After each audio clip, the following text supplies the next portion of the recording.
Nós te pedimos, Jesus, derrama a efusão do Teu Espírito sobre nós nessa manhã, a graça, a eficácia, o poder do Teu Espírito, Senhor. Derrama sobre nós, nós confiamos em Ti, nós precisamos ser guiados pelo Teu Espírito. Vem tirar de nós a confusão, vem tirar de nós o medo, vem tirar de nós tudo que não corresponde à Tua vontade. Tira a agitação da mente, o desânimo do coração. Nos batiza com Teu poder, Senhor, e fortalece-nos na nossa escolha por Ti. Dá-nos um discernimento apurado, Senhor, de tudo que acontece na nossa vida. Que todos nós interpretemos e julguemos a partir da ação do Teu Espírito. Vem, Espírito, nos batizar e nos encher.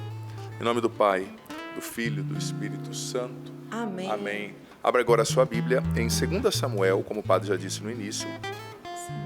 Capítulo 23, versículo do 1 a 12. Você sabe que essa palavra, essa pregação de hoje vai ser muito forte e vai ser um divisor de águas na vida de muita gente. Mas claro, como o Padre Jonas disse já na frase do início, nós não vamos descartar as pessoas, desistir das pessoas, mas ao mesmo tempo nós vamos fazer um discernimento para quais pessoas que a gente deixa entrar, participar da nossa vida e quais a gente não deixa. Claro que algumas são inevitáveis. Mamãe nunca descarta um filho, como a Paula disse. Não dá para devolver o marido para a sogra, minha filha, não dá. E vice-versa, né?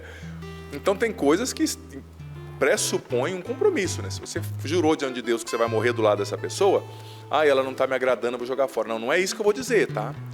Mas você vai entender ao longo da reflexão. Essa palavra é o discurso testamentário de Davi, né? Esse capítulo 23 e o 24 são as últimas palavras de Davi. Na verdade, mais o 23 mesmo, são as últimas palavras de Davi. E o 22, na verdade, o que precedeu. É o louvor dele a Deus pelas conquistas e o louvor a quem esteve do lado dele também. Lembrando que Davi foi um homem profundamente bem-sucedido em tudo. Então vamos ler. Estas são as últimas palavras de Davi. Oráculo de Davi, o filho de Jessé. Oráculo do homem que foi exaltado, o ungido do Deus de Jacó.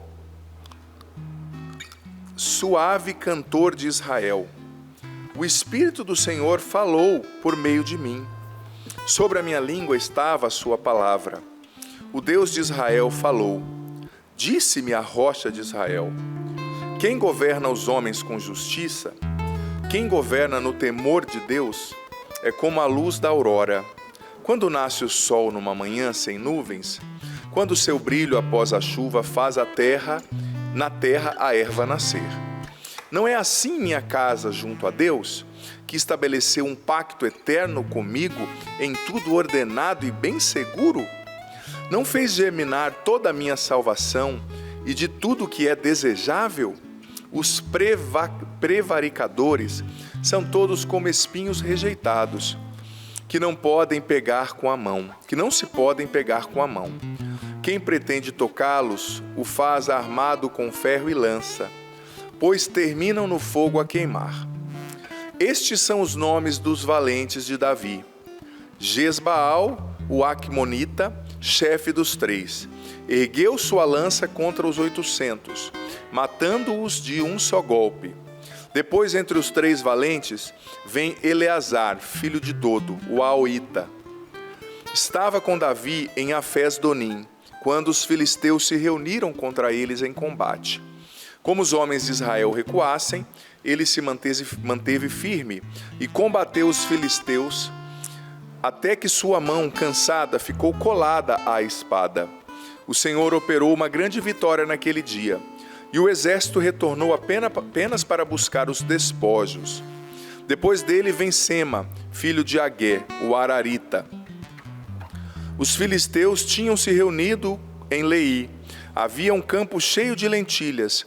Como o exército fugisse diante dos filisteus, ele se manteve firme em meio ao campo e o defendeu, abatendo os filisteus. E o Senhor operou uma grande vitória. Palavra do Senhor, graças a Deus. Veja bem, é muito interessante o que aconteceu aqui, né? A gente precisa ter noção do que Deus está fazendo, do que Davi está falando aqui. É um texto testamentário, né? Ele ia morrer. Então, primeiro, de 1 até o 7, ele fez um louvor ali a Deus. Olha, o Senhor fez comigo um pacto eterno e Ele honrou. Quem poderá tocar os escolhidos de Deus? É um jeito, aquilo que a gente chama no estudo da Bíblia de hebraísmo, né? Um jeito meio hebraico, judeu de falar, né? Com essa poesia, com essa rítmica. Mas depois, do versículo 8 a 12, Davi cita 3 nomes aqui. Algumas traduções podem variar o nome. Da CNBB o nome é Jesbaal, Eleazar e também Sema. Eleazar, Jesbaal e Sema. Então o que Davi está falando? Eu quero, no final da minha vida, louvar e reconhecer esses 3 valentes, esses 3 guerreiros que me acompanharam a minha vida inteira. Porque esses homens, gente, eles acompanharam Davi a sua vida inteira. Salomão teve um reinado de paz, tranquilo. Mas Davi foi guerra, Saul tentando matar ele, guerra contra os filisteus, guerra contra os amoneus, guerra para todo lado. Todo mundo queria tomar o reino de Israel, porque o reino ainda não era consolidado. Então Davi viveu muitas guerras, e esses 3 valentes guerreiros estiveram do lado de Davi a vida inteira. Eles eram corajosos, eles se destacavam pela destreza na guerra, eram homens que sabiam lutar, mas se destacavam também, e Davi elogiou precisamente isso, pela coragem, pela ousadia em enfrentar o inimigo quando todo mundo corria, por terem combatido ao lado do rei Davi a vida inteira. Então que bonito. Davi chega no final da vida louvando a Deus, o capítulo 22 é só de louvor a Deus por tudo que Deus tinha feito na vida dele, mas aqui no capítulo 23, ele está louvando aqueles que estiveram do lado dele, e eu estou fazendo, eu já disse algumas vezes, repito, esse ano eu estou lendo a Bíblia inteira, né? Projeto Leia a Bíblia Inteira em um ano, no meu canal no YouTube. Comecei dia 1º de janeiro, vou começar terminar dia 31 de dezembro. Estou todo dia lendo capítulos da Bíblia, explicando, vou ler a Bíblia inteira. E ontem eu estava gravando, lendo isso aqui, me chamou muita atenção. E o que Deus colocava no meu coração foi a seguinte coisa: Deus tem um propósito para a sua vida, um plano, uma promessa. Mas você nunca vai conquistar essa promessa, esse plano, esse propósito sozinho.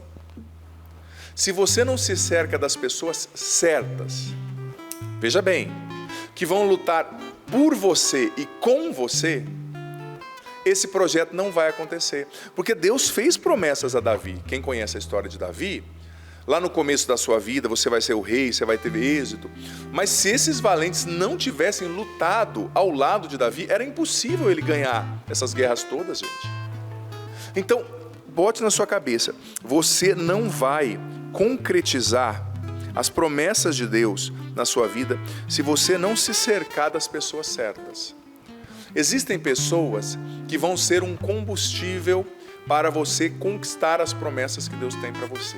Existem pessoas que vão colocar o seu passo no caminho certo, em direção àquilo que Deus te prometeu.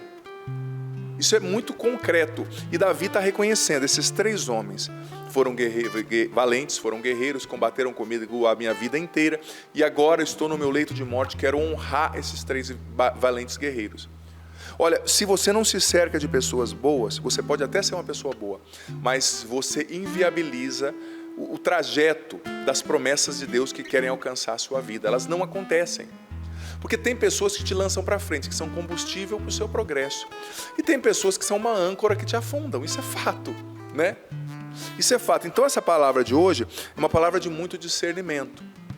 E, gente, se você olhar a história, você vai ver que tem muitos reis, por exemplo, né? Muitos papas, muitos líderes, que eram até pessoas boas, mas que foram um fiasco porque se cercaram de maus conselheiros. Na época da monarquia era muito comum, o rei tinha o seu time de conselheiros, né? E muitas vezes o rei perdia ou ganhava uma batalha por conselheiros bons ou conselheiros ruins. Existem conselheiros ali que só falam o que o rei quer ouvir, que não contrariavam o rei em nada, que só falavam o que o rei queria ouvir. São maus conselheiros, porque um conselheiro, ele tem que apresentar a você uma outra perspectiva, uma visão diferente da sua, e não só dizer amém a tudo que você diz, né? Muitos reis sucumbiram, que eram até pessoas boas, por terem maus conselheiros, sabe? E você sabe que existiram... Eu estou lendo um livro, Paula, tão interessante, um livro muito grande, mas está fazendo muito bem, que é sobre a história dos papas, a história do papado, né? Desde o início. E é um historiador mesmo lá de Oxford, da Universidade de Oxford, e ele usa os documentos, não é assim o que ele acha, o que disseram para ele. Por exemplo, documento, o Papa escreveu para tal, lá na ata do Vaticano está escrito isso, então ele vai fazendo um comentário histórico, sem influências, sabe? É muito interessante. Gente, e olha, a Igreja Católica passou por tanta coisa, os papas passaram por tantas coisas, na queda do Império Romano, na queda do Império Carolíngio, na época do Império Francês, do Império Austro-Húngaro, na Revolução Francesa, sequestraram o Papa, levaram ele doente no frio, nos Montes Apeninos, ali nos Alpes, franceses e italianos ali na divisa, ele morreu de frio. Coisas que você não tem noção aconteceram. Por isso que antes de criticar a Igreja Católica, viu, estuda, vai entender, tá? E muitas vezes, papas, eu estou lendo esse livro, então está fresco na minha memória, né, o conteúdo. Muitas vezes papas fizeram escolhas maravilhosas por terem bons conselheiros. E muitas vezes papas fizeram escolhas péssimas por terem maus conselheiros. Eu estava lendo ali sobre a Revolução Francesa, e o Papa teve um conselheiro chamado Cardinale Consalvi, o Cardeal Consalvi, né? E esse homem era um diplomata dotado de um realismo profundo. Porque o conselheiro... Gente, a gente precisa ouvir pessoas que são realistas, que têm pé no chão, que não são abstratas. Então o Papa, ele foi dizendo para o Papa, olha, tudo bem, o que os franceses, o que o Napoleão Bonaparte está fazendo, já era na época do Napoleão, agora depois da Revolução Francesa, que matou muitos padres, né?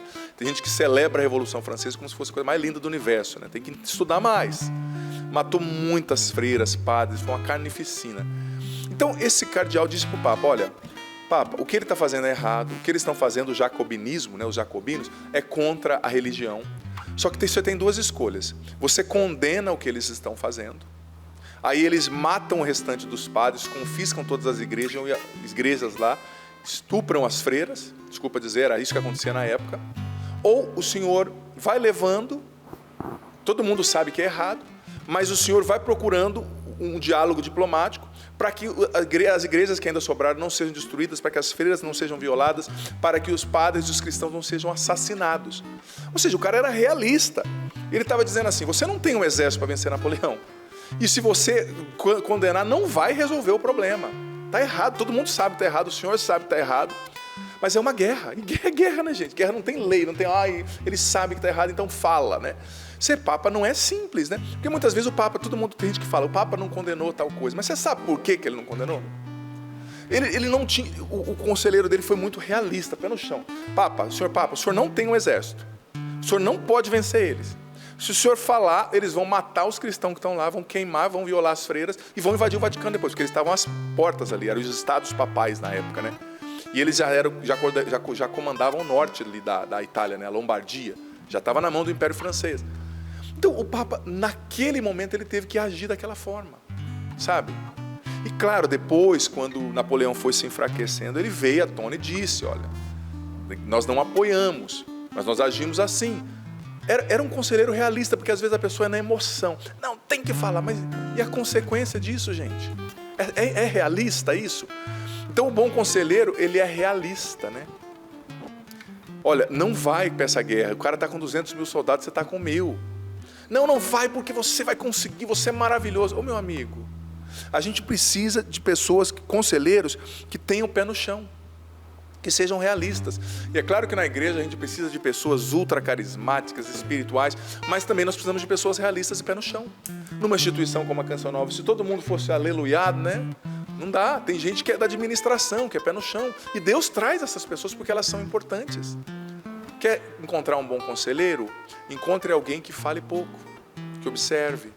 Essas pessoas geralmente elas veem coisas que os outros não veem, né? E olha, todo mundo precisa na vida. Ontem lendo essa palavra, lá gravando o Projeto Bíblia em um ano, eu refletia, foi para mim, né, em primeiro lugar, por isso que eu disse que o que está fazendo em mim já é uma bênção. Todo mundo precisa na vida de um bom conselheiro. Alguém com quem você possa conversar, alguém que seja mais sábio que você, mais experimentado, talvez mais velho, né? Que tenha talvez um outro temperamento, né? Que veja as coisas de maneira diferente. Por exemplo, eu sou uma pessoa de muita iniciativa, que não me falta energia, pelo contrário, me sobra às vezes, né? Então, às vezes eu preciso ouvir uma pessoa mais, talvez até mais lenta, ou talvez até uma pessoa que tem um outro jeito de ver a vida, um padre que tem um outro jeito de viver o ministério, porque ele vai me dar uma perspectiva que eu não tenho. E ter humildade para ouvir uma pessoa que pensa diferente, isso é essencial. Então, todo mundo na vida precisa de um bom conselheiro. Os vencedores da Bíblia, os santos, eles tiveram bons conselheiros. Mas todo mundo também precisa de uma boa referência. Uma coisa é um conselheiro, outra coisa é uma referência. O que é uma referência? É uma pessoa, sabe, para a qual você olha. É uma pessoa que você imita. É uma pessoa que você admira. É uma pessoa que você tenta incorporar as virtudes. Uma boa referência. Porque a sua referência diz muito do seu caráter. A sua referência diz muito de quem você é e do que você quer se tornar. Esses dias eu encontrei, tadinho, eu vi até que não foi nem por má fé, né? Mas assim, por ir na experiência, um cristão empresário bem sucedido que estava lendo um livro do Maquiavel, o Príncipe, né? Maquiavel, gente, foi um cara, me perdoe, sórdido, sanguinário, que ensinou a liderança despótica, tirânica. Eu falei, meu amigo, você é católico? Sou, padre, eu sigo o teu canal. Eu falei, legal. Mas você não tem que ler Maquiavel. A sua referência tem que ser os santos. Eu digo, a minha referência é Santo Afonso Maria de Ligório. A minha referência é Santo Tomás de Aquino. A minha referência é Santo Agostinho. Claro, Jesus é Deus, não pode nem dizer que ele é minha referência, né? Mas eu estou dizendo assim, os santos são minha referência. Sabe? Os papas santos. O Padre Jonas, a Bíblia é a minha referência. Eu disse para ele, você precisa ler, tem outros princípios de liderança na igreja, né? Papas, que como eu disse, o Papa também, ele tem também uma função diplomática, política. Isso é histórico, não tem como negar, ele é chefe do Estado do Vaticano. Se inspira num líder diferente, sabe? Em alguém que sabe dialogar de forma diferente. Você não pode ler Maquiavel se você é cristão. Não pode, é totalmente o oposto do cristianismo. Jesus falou da liderança servidora, ele fala da liderança que mata o oponente, que sufoca quem pensa diferente, né? Está errado. Então todo mundo na vida precisa de um bom conselheiro.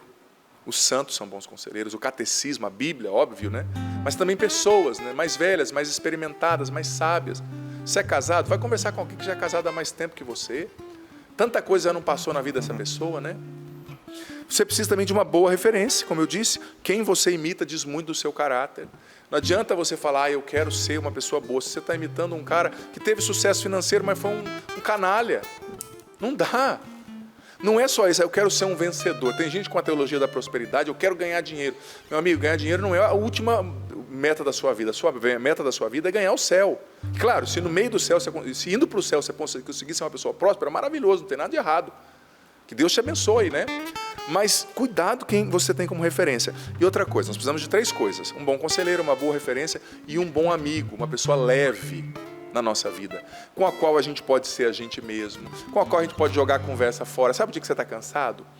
Uma pessoa para você jogar a conversa fora, para você ser você, uma pessoa diante da qual você sabe que você não vai ser julgado. Todo mundo precisa disso. Um conselheiro bom, uma referência boa e um bom amigo leve, uma pessoa leve, sabe? A gente precisa de pessoas leves, e você vê na história dos santos, né, amizades tão lindas. Às vezes, até irmãos, né, São Bento e Santa Escolástica, que eram irmãos e tinham uma amizade linda, que eu amo conversar, por exemplo, com as minhas irmãs, são minhas amigas. Como Deus nos deu a graça assim, de ter essa intimidade, essa amizade, eu partilho com as minhas irmãs, às vezes, coisas que eu não partilharia com ninguém, né? Então, ter essas amizades, entender que é importante, sabe? É importante. A vida de Davi deu muito certo porque ele se cercou de pessoas muito boas. Agora, o contrário também é verdadeiro. A vida de Salomão deu muito errado, sobretudo no final, porque ele se cercou de pessoas más. Gente, Salomão, ele não teve guerras, ele não teve batalhas. Ele recebeu tudo pronto do pai dele, Davi. E bagunçou tudo por causa da desobediência, do pecado, da idolatria de Salomão. O reino do norte com o reino do sul se dividiram, começaram guerras, maldições, sabe?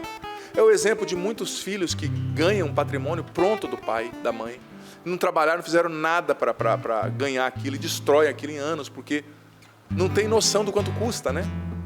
Então Salomão, ele começou muito bem, mas ele começou a fazer aliança com reis estrangeiros e casar com as filhas desses reis, pagãs. Sendo que a lei de Deus orientava para que os judeus não casassem com pagãs. Ele já estava desobedecendo. Só que ao invés dele trazer essas pagãs para a aliança com Deus, ele largou a aliança com Deus e começou a seguir os deuses pagãos dessas mulheres, o que era expressamente condenado da Bíblia, a idolatria, um dos maiores pecados que existia, né? Ele era sábio para discernir o que era certo e o que era errado, mas mesmo sabendo o que era certo e o que era errado, ele não escolheu o certo. Então, ou seja, ele tinha sabedoria, mas ele não tinha obediência. E sabedoria sem obediência, meu amigo, é um tiro no pé. É um tiro no pé. Ele se casou com a filha do faraó e construiu um templo para os deuses pagãos da mulher dele, um pau mandado, né? Na terra, o que era proibido, adorar outros deuses. Ele construiu um templo para o rei Moloque, gente, e participou desses rituais com a esposa dele. Você sabe qual eram os rituais de adoração ao rei Moloque? Eles queimavam o primeiro filho, queimavam as crianças em sacrifício. E Salomão participou disso, o rei do povo de Deus, o filho de Davi. Por quê? Porque ele se deixou corromper. Ele até era uma pessoa boa, mas ele entregou o coração dele para pessoas às quais a lei de Deus não era uma prioridade.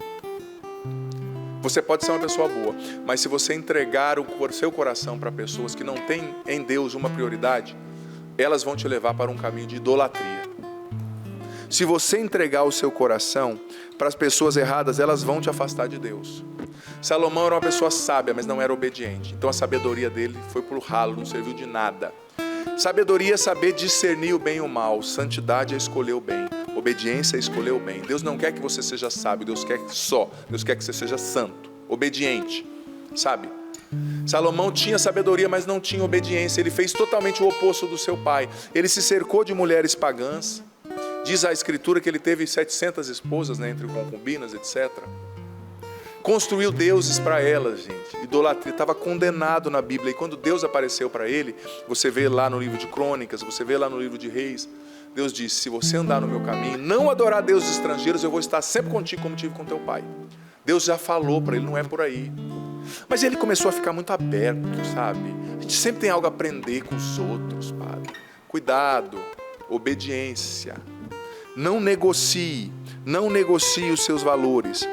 Olha, tem pessoas que você vai até conviver no inevitável ali, né? Cumprimentar, no mínimo, mas que você tem que manter uma certa distância.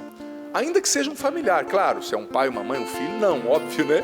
Mas tem um familiar, você levou o cara, teu primo lá, o teu cunhado, 3 vezes para a festa de fim de ano, ele estragou as 3. Se você chamar a 4ª vez, ele vai estragar de novo.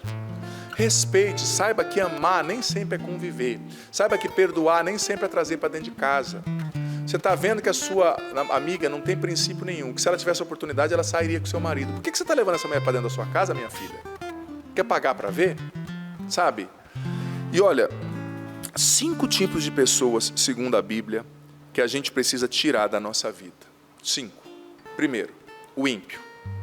O Salmo diz, Salmo 2, feliz aquele que não anda no conselho dos ímpios, no caminho dos ímpios. Você tem que tirar da sua vida. O que é um ímpio, segundo a Bíblia? O ímpio é aquele que não respeita Deus nem a sua lei. É aquele que não respeita o bem. É aquele que rejeita a moralidade. É aquele que faz o mal convictamente, sem sentir remorso. Aquele que vive, para ele Deus não é uma prioridade. Não traga pessoas assim para a sua casa. Não traga pessoas assim para o seu coração. Feliz é quem não anda no caminho do ímpio. Repito, biblicamente o ímpio é aquele que não valoriza Deus, que não respeita a lei de Deus, que não valoriza a moralidade, que faz o mal convictamente. Ai, padre, é que eu sou uma pessoa muito aberta. Você é tão aberto que você vai acabar igual Salomão. Você pode até ter conhecimento, sabedoria, mas você não tem santidade, obediência. De nada adianta uma pessoa sábia se ela não é santa, sabe? De nada adianta uma pessoa inteligente se ela não é obediente a Deus. Então tire da sua vida o ímpio. Padre, o ímpio é meu esposo. Tá, você não vai descartar, você vai rezar pela conversão dele. Mas você não vai deixar que a impiedade dele convença o seu coração. Porque tem gente que é assim, que nem Salomão. Ele devia ter trazido essas esposas para a aliança com Deus. Mas ele largou a aliança com Deus para adorar os ídolos, os demônios que essas mulheres adoravam. Imagina, gente. Deus não deixou Abraão sacrificar Isaac sobre o Monte Moriá, porque Deus estava dizendo, olha, eu não sou como os deuses aqui da redondeza, que pede para você matar o seu filho. Os deuses da redondeza ali Moloque e outros, eles pediam para os pais matarem os filhos, aqueles demônios. Deus não, ele enviou o filho dele para morrer no seu e no meu lugar. Essa é a diferença entre o Deus verdadeiro. E Deus já tinha mostrado a Abraão há muitos séculos e Salomão fez tudo errado. Então tire da sua vida o ímpio. Segunda classe de pessoas que você precisa tirar da sua vida. A Bíblia diz, o escarnecedor, o fofoqueiro, aquele que escarnece, sabe? Que está sempre escarnecendo, humilhando, que está sempre fofocando, que está sempre tirando sarro de você, te diminuindo. Aquele para o qual você tem sempre que provar que você é bom o bastante, sabe? Está sempre esperando um motivo para te humilhar, para ressaltar os seus defeitos, para jogar no ventilador os seus erros. E aquele que fofoca, que está sempre falando mal de alguém, te criticando. Essa pessoa é uma âncora que te afunda, que te leva para trás, sabe? Com ela você perde um tempo precioso no qual você poderia estar partilhando seus sonhos, suas metas, recebendo um bom feedback. Com elas, com o fofoqueiro, com o escarnecedor, você perde um tempo que você poderia, sabe, estar partilhando sobre as coisas mutuamente, né? Ambos partilhando sobre as coisas que Deus tem feito na vida de ambos. Você poderia estar aprendendo, sabe?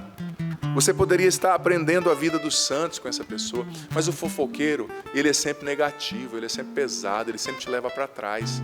Tira da sua vida o fofoqueiro. Tudo bem, cumprimenta, respeita, mas não traga para o seu convívio, não traga para o seu coração. Gente, existe uma seletividade que é inteligente. Muitas vezes você precisa ser seletivo, não sendo arrogante, você não cabe na minha vida porque você não é bom o bastante. Não, é inteligência. Essa pessoa vai me acrescentar? Se ela não me acrescenta, por quê que eu vou ter na minha vida? Não, padre, é uma caridade para ajudar a pessoa, tudo bem. Então ajude a pessoa, mas você leve a pessoa para o bem, não vá para o mal com a pessoa. Então tire da sua vida o escarnecedor, o fofoqueiro. E tem gente que diz ser nosso amigo, mas vive nos escarnecendo, né? O que é escarnecer? Aquele sarro, aquela humilhação. Às vezes a pessoa não tem coragem de falar para você as coisas na cara e fica jogando no ar, né? Ah, você tá gorda. Ah, o seu marido é bonito, você é feia. Sabe? Ou se você vê que a pessoa talvez está no momento cometendo um erro e é boa, tem um caráter bom, chega nela e fala, olha, isso não tá legal. Você tem que mudar esse seu jeito de falar comigo, né?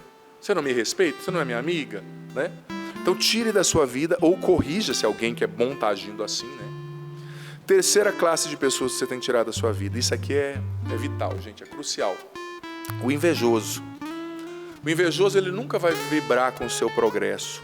E ele sempre vai se entristecer com as suas conquistas. E ele, por inveja, sempre vai estar esperando um momento para puxar o seu tapete, consciente ou inconscientemente. Padre, mas a pessoa não amadureceu. Então que a pessoa se resolva, né? Você não é, sabe? Você não é, a pessoa não amadureceu. Então que ela vai amadurecer e depois volte para a sua vida. Que ela queira amadurecer. Porque o ímpio, por exemplo, ele não amadureceu e não quer amadurecer. Ele está no pecado e entendeu que não tem problema nenhum. Então, o invejoso, voltando ao assunto, ele critica o seu progresso, ele não te deixa crescer. E mais uma vez eu digo, se é uma pessoa boa, você vai corrigir, você vai conversar. Olha, esse comportamento não está bom. E se você é uma pessoa que está sentindo inveja do outro, vai buscar oração, vai pedir a Deus para tirar isso do seu coração. A inveja é um instrumento do diabo, que o diabo usa muito. E ele dirige invejosos a prejudicar pessoas boas, a destruir a obra de Deus. Quantas comunidades, quantas paróquias, quantos ministérios abençoados, quantas empresas destruídas por inveja. E eu sempre digo que a gente tem que dar o nome às coisas, né?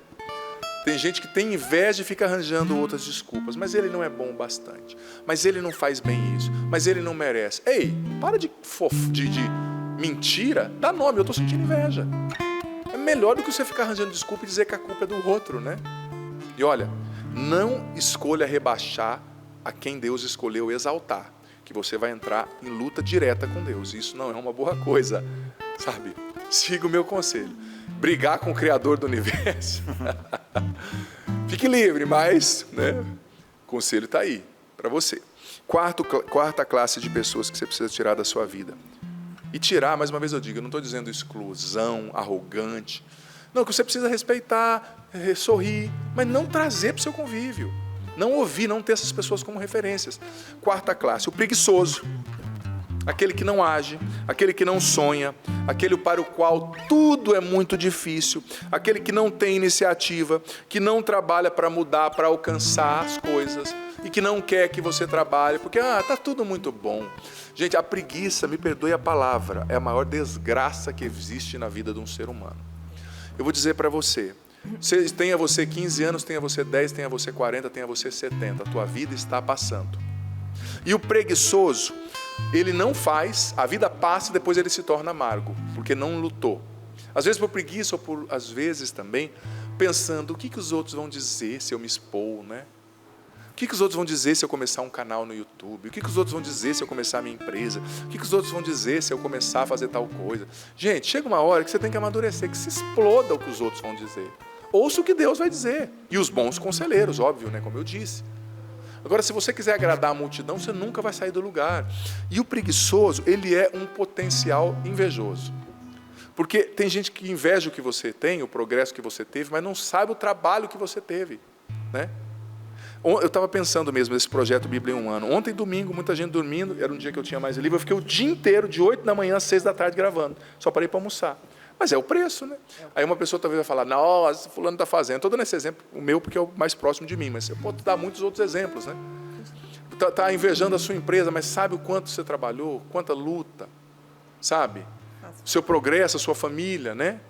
Então, o preguiçoso, ele vai ser um invejoso. Então, se você é preguiçoso, combata a preguiça, porque é uma desgraça, me perdoe a palavra. A Bíblia diz isso, por isso que eu estou dizendo, né? A Bíblia condena a preguiça no livro do Eclesiástico, em outros lugares, Provérbios também. A inação, o não produzir, é um pecado contra Deus, porque Deus te colocou nesse mundo, você está respirando,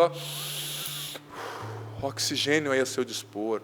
Você tem o sol ali, hoje está meio tímido o sol, né? Aqui em Cachoeira Paulista, mas você tem ao seu dispor. Você tem aí a sua inteligência, a sua capacidade, você pode não ser uma pessoa de QI elevadíssimo, mas talvez você tenha habilidades práticas.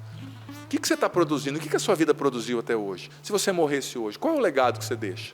O que você produziu? Sabe? Tem aquela frase do poeta cubano, né? Todo mundo na vida tem que escrever um livro, plantar uma árvore e ter um filho, né? No sentido do legado, né? Não é concretamente. Talvez você não plantou uma árvore, mas o que você deixou? Eu mesmo sou padre, não vou ter um filho.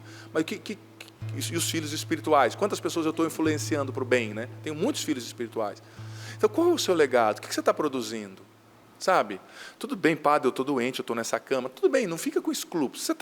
Com escrúpulo. Se você está doente, tem pessoas que às vezes vêm perguntar coisas óbvias. O senhor falou que não pode ser preguiçoso, mas eu estou doente e não posso sair da cama. Ué, então você está excluído do que eu falei. Essa carapuça não serviu, por que você vai colocar uma carapuça que nem entra na sua cabeça, né? No seu rosto? Então, tire da sua vida o preguiçoso. Essas pessoas te puxam para trás, sabe?